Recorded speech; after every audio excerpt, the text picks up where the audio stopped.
राम राम सभी को। राम राम, शुभ प्रभात, नमस्कार, जो भी आपको अच्छा लगता हो। फिलहाल तो सुबह मॉर्निंग हो रही है और आज थोड़ा सा सुबह अच्छा फील कर रहा हूँ। बस थोड़ा सा ठीक हुआ हूँ, आज आपसे कनेक्ट हुआ हूँ दोबारा से, क्योंकि जो चीज़ बोला वो तो पूरा करना था ना। दूसरा सबसे बड़ी बात है यार, माफ़ करना, आज 7 तारीख हो रही है जब ये वीडियो आ रहा है। वादा 1 तारीख का किया था। माफ़ी चाहूँगा इसके लिए, बट थोड़ा सा प्रॉब्लम हो गई थी, सिचुएशन ऐसी हो गई थी कि मैं रिकॉर्ड ही नहीं कर पा रहा था।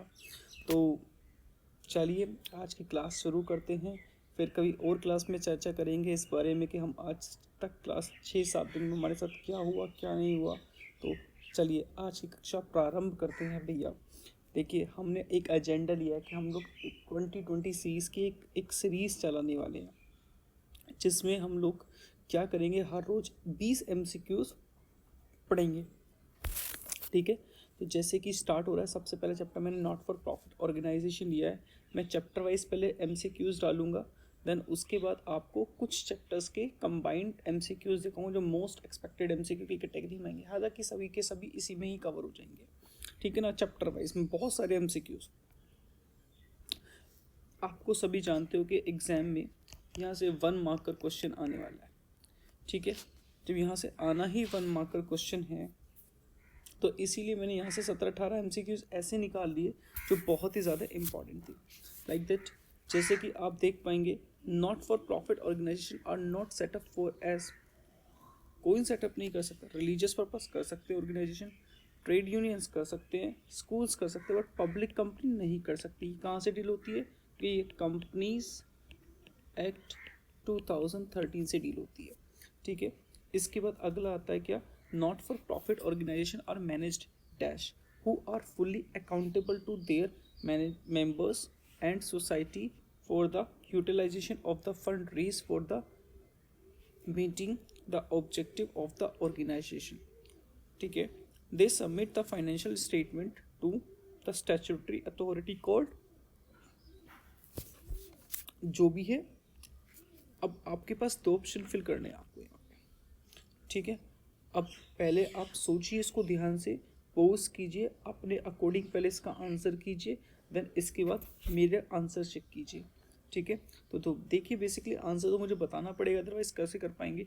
इसको मैनेज करते हैं आपके ट्रस्टी। कौन मैनेज करते हैं? ट्रस्टी। और जिसको ये अथॉरिटीज़ को ये रिपोर्ट सबमिट की जाती है, वो होता है registrar of society of society, ठीक है। तो ये 2 काम आपको करने पड़ते हैं, तो ट्रस्टी मैनेज करते हैं, जो हर एक चीज़ के लिए अकाउंटेबल होते हैं।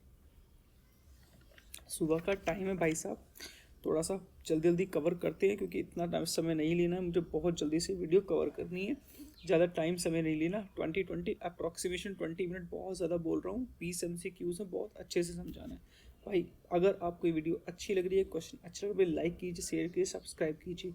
1 महीने में इसको इतना सपोर्ट कीजिए कि 1 महीने बाद जो मेरा एजेंडा है उससे मैं पूरा कर सकूँ, ठीक है। In addition to receipts and payment account, income and expenditure account and balance sheet, not for profit organisation are required to maintain a dash to keep complete record of all fixed assets and the consumables. Company क्या करती है कि ऐसा कौन सा register maintain करती है जो कि आपको income and expenditure, balance sheet और नॉट फॉर प्रॉफिट ऑर्गेनाइजेशन के लिए बहुत ज़रूरी होता है, रिसिट्स एंड पेमेंट के अलावा। देखो, हम एग्जाम पॉइंट ऑफ व्यू से ना ये अकाउंट पढ़ते जो हैं वो ये 3 अकाउंट्स ही पढ़ते हैं, मगर ऐसा नहीं है। कंपनी इसके अलावा भी 3 रजिस्टर मेंटेन करके चलती है, ठीक है। एक मेंबर रजिस्टर, एक स्टॉक रजिस्टर, एक होता है कैश बुक, ठीक है। तो ये बेसिकली स्टॉक रजिस्टर होता है जो इसको मेंटेन करना पड़ता है, ठीक है। एक एसेट रजिस्टर भी होता है, बट बेसिकली यहाँ पे आंसर स्टॉक रजिस्टर है, ठीक है। तो इस चीज़ को याद रखें, यहाँ पे स्टॉक रजिस्टर आंसर आएगा इसका। अगला क्वेश्चन है, income and expenditure account includes only dash items relating to dash period. अब हम सभी जानते हैं रेवेन्यू आइटम को कंसिडर करता है, ठीक है। और किससे रिलेटेड होना चाहिए? करंट ईयर से। अगर वो करंट ईयर का है, करंट पीरियड का है, तो ही कंसिडर करेंगे, अदरवाइज नहीं करेंगे, ठीक है। अगला, how will you treat the following items given in receipts and payment while preparing income and expenditure account and balance sheet of not for profit organization. ठीक है, हम इसको किस तरह से लेके चलेंगे, वो कौन कौन सा आइटम है? Like refreshment revenue, sales of food stuff किया आपने, ठीक है, सेल्स ऑफ फूड स्टफ है। और अगला क्या, एक्सपेंस ऑन चैरिटी शो। ये चैरिटी शो की तो बात नहीं कर, दो अलग अलग आइटम है, तो ये आपका इनकम बन जाएगा। और कहाँ शो होगा? इनकम एंड एक्सपेंडिचर में, क्योंकि स्पेसिफिक नेचर नहीं है। चैरिटी शो का अगर मेरे पास स्पेसिफिक रिजर्व होता तो लायबिलिटी बनाते, बट अभी क्या करना होगा बेटा, इसको हमें अभी इसको अपना एक्सपेंस है ना, तो अपना इसको एक्सपेंडिचर बनाना पड़ेगा और आपके इनकम एंड एक्सपेंडिचर के एक्सपेंडिचर साइड शो हो जाएगा, ये आपका इनकम साइड शो हो जाएगा, ठीक है ना। And legacies, question number 6, legacy and legacies of small amount may be treated as dash and shown in. आपको एक चीज़ मैं बता दूँ, लेगेसी 90% केस में बेटा आपकी स्पेसिफिक नेचर की होती है, सबसे पहली बात तो ये। और लेगेसी जब स्पेसिफिक नेचर की होती है तो ऑब्वियस सी बात है लायबिलिटी में शो होगी, उसका स्पेसिफिक नेचर होगा, बट यहाँ साफ साफ वो इंडिकेशन दे रहा है स्मॉल अमाउंट, ठीक है। अब यहाँ पे क्वेश्चन साइलेंट है, कहेंगे सर हम इसको लायबिलिटी क्यों ना बनाए? बिल्कुल लायबिलिटी बना सकते हो, अपना नेचर स्पेसिफाइड करना पड़ेगा ना कि लायबिलिटी में इसको क्यों बना रहे हो। अभी फिलहाल क्या है, अभी ये रेवेन्यू नेचर की है, ठीक है, और शो कब होगी? इनकम एंड एक्सपेंडिचर अकाउंट में होगी, ठीक, क्योंकि क्वेश्चन साफ साफ बोल रहा है legacies of the small amount may be treated as revenue and shown as income and expenditure account. बहुत चर्चा का विषय रहता है, सबसे ज़्यादा लेगेसी एक ऐसा विषय रहता है जो दिक्कत करता है बच्चों को। बट अभी आप क्वेश्चन में साइलेंट है कि क्यों इस तरह से हो रहा है, इसको रेवेन्यू को बनाना और इनकम एंड एक्सपेंडिचर में शो कर देना।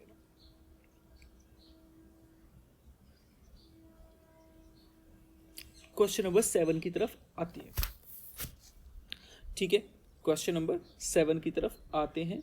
और क्वेश्चन नंबर 7 ऑफ क्या बोलता है? Income and expenditure records transactions of dash revenue only, capital nature only, both revenue and capital, या income of capital and expenditure of capital and revenue both. बेटा हम सभी जानते हैं वो ओनली रेवेन्यू नेचर आइटम्स को कवर करता है, बाकी के तीनों आइटम गलत है, तो यानी हमारा आंसर ए ठीक है। हमेशा चारों पहलू को पढ़ लेना, वो किसी और बात में भी आपको उलझा सकता है, एक बार में आंसर मत करना। Adjustment for the outstanding and prepaid expense are not record because इसका रीज़न क्या है? रिसिट्स एंड पेमेंट जो है is prepared on cash basis of accounting, ठीक है, and does not record non cash transactions, ठीक है। तो ये नॉन कैश ट्रांजैक्शन को रिकॉर्ड नहीं करता। मेरी बात समझ में आती है? चलिए, ये तो बहुत आसान सा क्वेश्चन था, इसमें कुछ नहीं है। जो इसके अच्छे क्वेश्चंस थे वो मैंने ऊपर 6-7 तक कवर कर दिए, बाकी अपने सब में नॉर्मल क्वेश्चंस आने स्टार्ट हो जाएंगे, ठीक। अब इसके बाद अगला एक क्वेश्चन आता है आपके पास 9th क्वेश्चन, जो कि यहाँ तक ही ओवर हो जाएगा। आपको 52,500 का ना पहले रिसिट्स एंड पेमेंट में आपको रिसिट्स हुई है, किसके रिगार्डिंग हुई है बेटा? ये रिसिट्स एंड पेमेंट शो करता है क्लब ऑन 52,500 रुपये। There was 416 members on 31st March 2019। पिछले साल मेरे पास 416 मेंबर्स थे जो कि सब्सक्रिप्शन पेबल करते 125 रुपये के हिसाब से। वो पूछ रहा है how many total life members are there on 31st March 2020 and how much amount of total life membership fee has been added to the capital fund on 31st March 2020।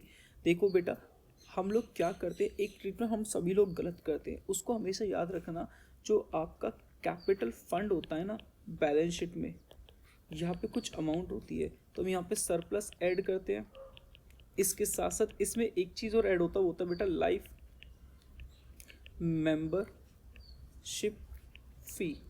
बेटा एज पर न्यू ट्रीटमेंट बेटा ये भी इसके अंदर ही add किया जाता है, ठीक है ना। तो प्लीज़ इसको याद रखिएगा।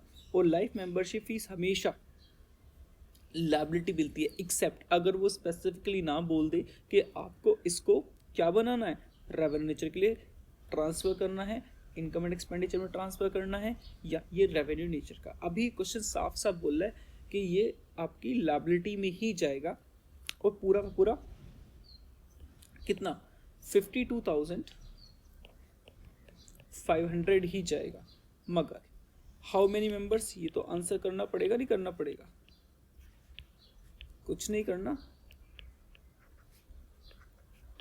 52,500 को 125 से डिवाइड कर देना तो आपका 420 मेंबर्स निकल के आ जाएंगे। तकरीबन आपके 416 से 420 मेंबर्स हो जाएंगे। क्या मेरी बात समझ में आती है बच्चों? क्लियर है? चलिए अगला, थोड़ी सी एक्साइटमेंट डालते हैं यार, थोड़ा सा ना बोरिंग सा हो रहा है। देखिए भैया क्या बोलता है अगला क्वेश्चन, ठीक है। हमारे पास है entrance fees receive by the NPO if recorded receive and regularly. बेटा जब वो रेगुलरली बात कर रहा है ना तो वन टाइम पेमेंट तो है नहीं।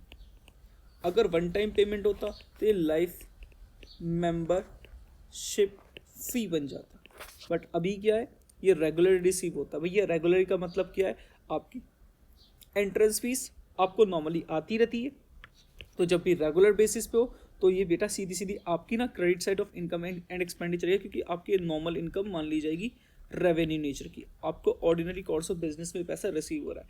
अगर आपको वन टाइम होता तो आप इसे लाइफ टाइम के लिए मानते और उसको लायबिलिटी साइड शो करते, बट अभी ऐसा नहीं है। और लायबिलिटी साइड भी कहाँ शो करते, कैपिटल फंड में ऐड करके शो करते हैं। हमने अभी इसमें एक ऊपर क्वेश्चन पढ़ा है। अब ये यहाँ पे 11वां क्वेश्चन स्टार्ट होता है बेटा मेरा, क्या, ठीक है। Which of the following receipts and payment which of the following represent capital receipts? Last membership fee बिल्कुल करता है, donation, asset and interest on investment. देखो डोनेशन दो नेचर की हो सकती है, जनरल भी हो सकती है, स्पेसिफिक भी हो सकती है। हमको एक item which of the following represent capital receipts, हम इसमें एक आंसर हमको चूज करना है। हमको साफ साफ दिख रहा, मोस्ट अप्रोप्रिएट आंसर की हम लोग बात करते हैं, ठीक है।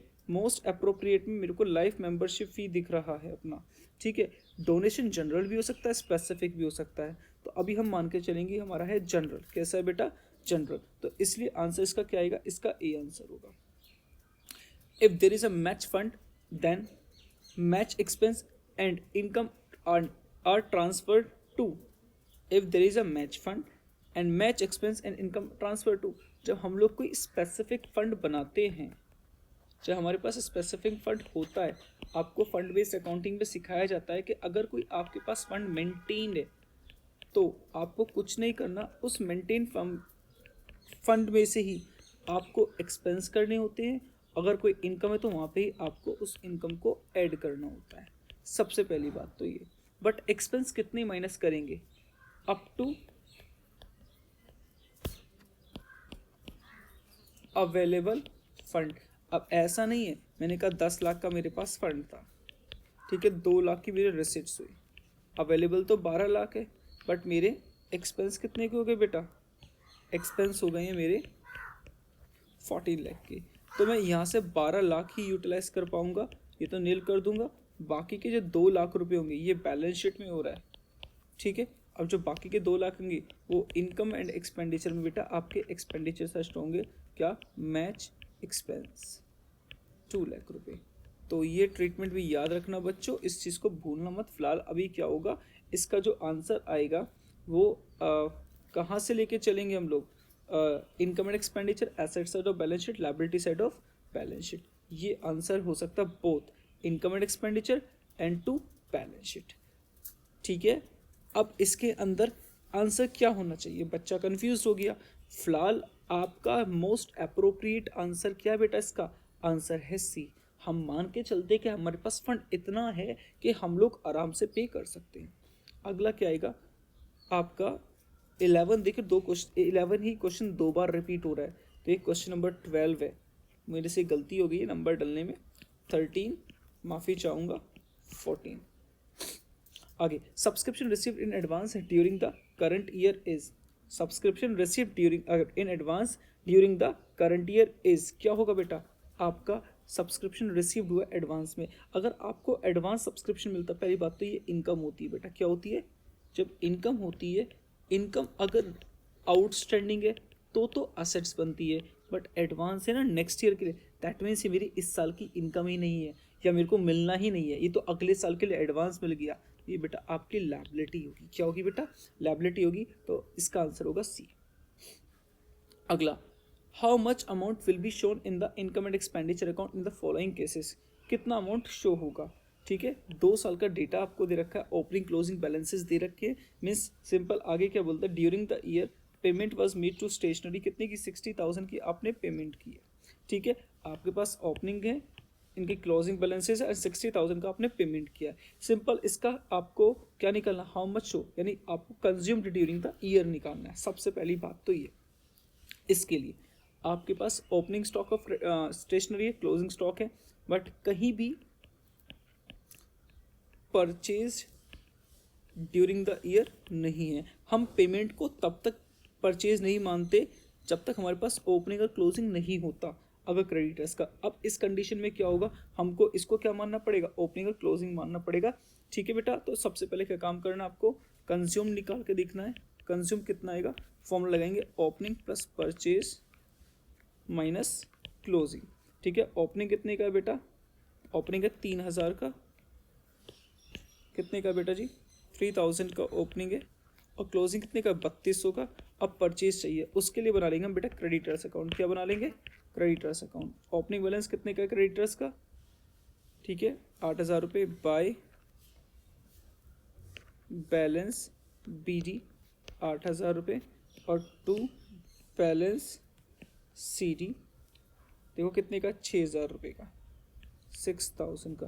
पेमेंट कितने का किया है, 60,000 का किया है, 66,000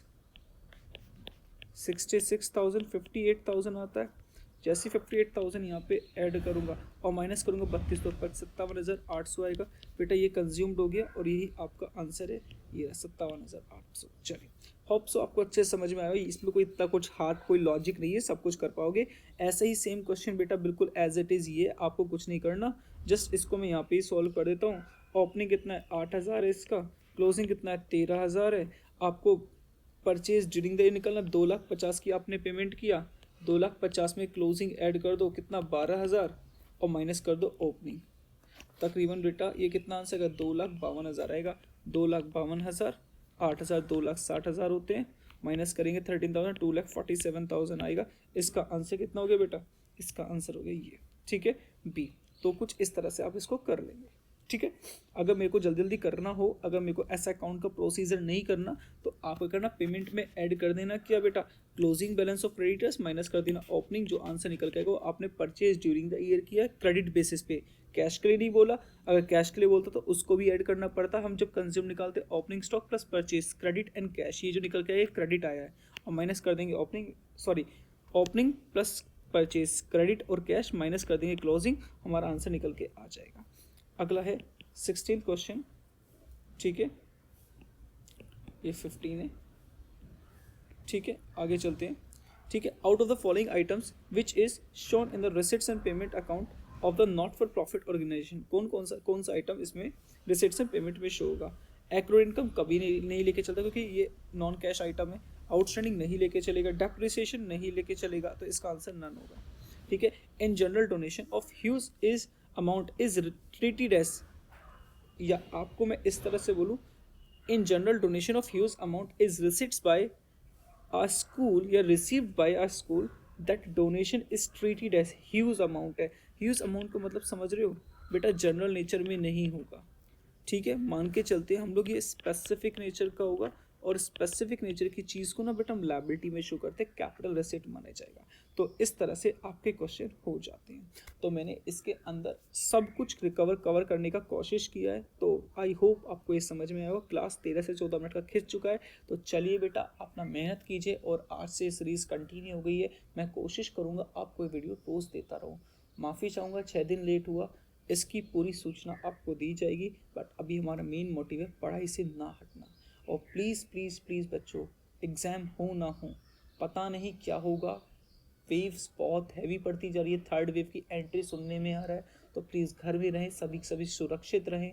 हो सकता है, देखिए मैं भी बीच में थोड़ा सा बीमार हो गया था, तो थोड़ी सी टेंशन मुझे भी होगी, क्योंकि अभी 3 से 4 दिन पहले मैं भी दिल्ली से होके आ रहा हूँ।